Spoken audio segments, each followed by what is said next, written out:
বিশ্বকাপের ইতিহাসে প্রথম মুখোমুখি ফ্রান্স সুইডেন। ফলাফল ব্ল্যাক গোল্টের জালে লা ব্লুজদের ৩ গোল। ভাগ্যদেবী বোধহয় খুব একটা সুপ্রসন্ন ছিল না ফ্রান্সের পক্ষে। ব্যবধানটা অবশ্য ৫-০ হতে পারত।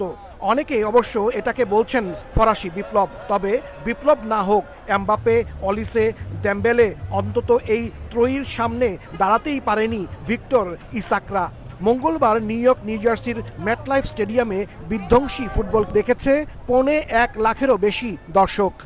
ইট ওয়াজ ফ্যাবুলাস, খুবই ভালো খেলা ছিল, অনেক মজা করছি আমরা। হ্যাঁ, আর ফ্রান্স যে ৩টা গোল দিল, এটা মানে অনেক মজা করছি আমরা। আনবিলিভেবল। গ্রুপ পর্বে টানা জয় নিয়ে নকআউট পর্বে এসেছিল ফ্রান্স। অন্যদিকে তৃতীয় হওয়া দলগুলোর একটি হিসেবে কোনো রকমে নকআউটে আসে সুইডেন। তাই এই ফলাফলটা হয়তো প্রত্যাশিতই ছিল। তবুও বিশ্বকাপ বলে কথা, ফেভারিট ফ্রান্সের খেলা দেখতে উৎসব মুখর নিউ জার্সির ইস্ট রাদারফোর্ড। খেলা শেষে তাই এমন তৃপ্তি ফরাসি ভক্তদের চোখে মুখে। হতাশ নন সুইডিশরাও, বিনোদন ভেবে খুশি তারাও। সবার জন্য ভালো চপস্টিক ইনস্ট্যান্ট নুডলস। অনেক ভালো লেগেছে। I was supporting France and Mbappe won, so I'm really happy. অনেক সুন্দর খেলা হয়েছে, এমবাপের খেলা এবং টোটাল খেলাটাই খুব ভালো লাগছে। সার্থক হয়েছে আসাটা। আমি ভার্জিনিয়া থেকে আসছি এই খেলাটা দেখার জন্য। It's a little bit sad, but we could see France play some more. They were just dominant. Great, man.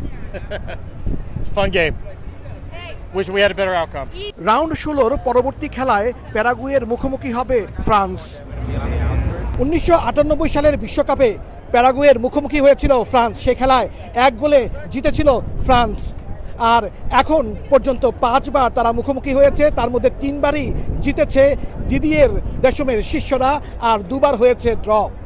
এখন পরবর্তী খেলায় প্যারাগুয়ের বিপক্ষে কী ফলাফল হয় তার উত্তর দেবে ফিলাডেলফিয়া স্টেডিয়াম।